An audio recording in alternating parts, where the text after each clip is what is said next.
Some communications went out in the past few weeks about participants being required by GRV to undertake national police checks. Could you elaborate, please?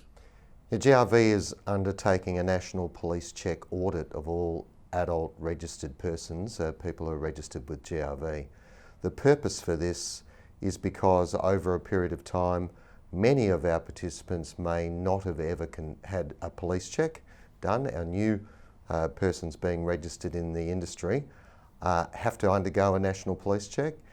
What we've also found is that some of those police checks may not have had full disclosures because the purpose for which they were being, or for which the police check was being sought, may not have been defined correctly. So we're undertaking this through a single agency where all of the registered adult persons will have to do a national police check where the specific purpose is for participating in greyhound racing and to be registered in greyhound racing. And that's because it's our regulatory responsibility to ensure that we've got all of the disclosable outcomes that we need to ensure that we've got a fit and proper person check for everyone that participates in the industry. For most people who have no disclosable outcomes, we will simply record that you've provided your national police check. And for anyone who might have some more serious offences, then that will be referred through to GRV and to the board, but you'd have opportunity to also provide further information, so you'd be contacted first before any further action is taken. So what do participants need to do? Well, every adult registered person should have received an email if your email address is up to date. If it's not, you need to make sure that your email address is up to date. That email contains all of the information from National Crime Check that will give you all the links to follow and the information that you will need to provide as part of that process. And so follow the link, go through and get that done before the 1st of December. Last week, the great Ron Hawkswell called time on his career. Yeah, look, Ronnie Hawkswell has been the voice of greyhound racing in Victoria for around 50 years. And I think most people growing up in greyhound racing, or even in racing overall, will have heard some of the great calls from Ronnie Hawkswell over a long period of time. He's had a terrific career. Of course, in 2017, he was awarded the Kencar Medal, which is the highest honour in Victorian greyhound racing. That was in recognition of his enormous contribution to greyhound racing over a long period of time. Look, we all have loved Hawk for a long time, and we thank him very much for his enormous contribution to greyhound racing, not only in Victoria but across Australia. We had some news in the past month about surgical AI being phased out.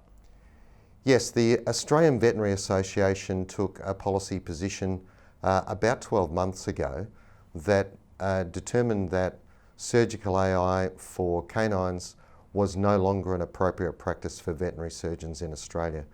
The Greyhound Australasia Board has been considering information being provided by the Veterinary Analysis Committee, where they assessed all of the requirements, been consulting also with a number of stud masters and breeders and vets across Australia around the impact of this. So the GA board has taken a decision to phase out surgical AI in favour of transcervical insemination by the 1st of January 2026. That will be a phased out process. That requires veterinary surgeons to purchase equipment, also do the training that they would need to do to get up to speed on TCI. It's not something that all vets do, many do it. However, this will be a phased out approach over that time. GA will continue to engage with vets and stud masters across the country and making sure that everyone's up to speed on what needs to happen. There was also recently an adoption day at the Meadows. How did that go? Yeah, look, it was a really great day. There were about 20 dogs found new homes on the day, and some subsequent to that have also found homes. So it's a really tough environment at the moment in terms of finding homes for greyhounds, but we continue to process and progress it as much as possible. There'll be another adoption day coming up at Hillsville in November. I really want to thank all of the volunteers, the GAP staff, the GRV staff, the Meadows staff and everyone who helped out on that day, because we can't do it without them. And obviously that opportunity to be able to engage with people on the day. Some of those will be follow-up opportunities to find new homes into the future as well.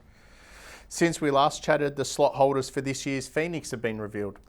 Yeah, look, the Melbourne Greyhound Racing Association at the Meadows have done a really good job in attracting some new blood into the Phoenix for this year, where we've got some new slot holders in Melbourne Storm, which is terrific, Australian Bloodstock, and also Aaron Bain Racing and Summit Bloodstock as new slot holders, and also Awesome Lodge for the first time have taken a slot in the race, along with our those who've been there before, Sportsbet, Entain, Total Container Solutions and Racing Queensland. So we've got a really broad breadth of participation this year. Some have gone early and nominated their slot runners. Some are keeping their powder dry, so it'll be really interesting to follow and watch over the coming months. It's been a fantastic race over its first 3 editions. We're looking for this one to be bigger and better as part of the finale of the Dream Chasers Festival, which kicks off with the Top Gun in November.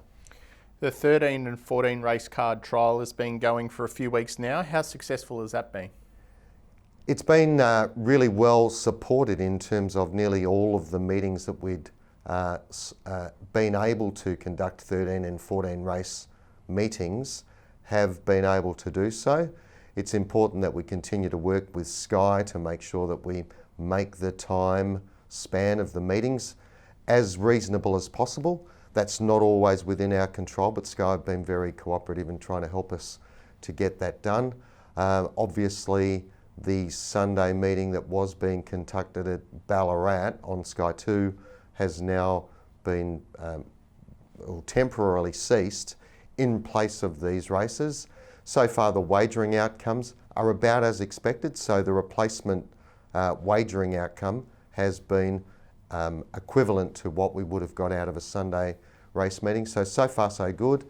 As customers become more accustomed to the 13 and 14 race programs and how it's being presented in some of the wagering operator apps, I think we'll see that continue to improve as well. And we're also in the midst of the Great Chase campaign, which has seen a number of really successful community days. Yeah, look, I was at a Bendigo event last week where they had a really good crowd, around about 100 people from local disability organisations. I think this is a terrific thing that our clubs and greyhound racing across Victoria does in support of those groups. Over the last 20 odd years, the greyhound racing industry, GRV clubs, have contributed more than $800,000 to these local community groups. They love it, it's a great day out, lots of smiles on people's faces, and a few different organisations go home with some money to put towards special projects at their particular outlets. So across the state, many of these events have gone really well.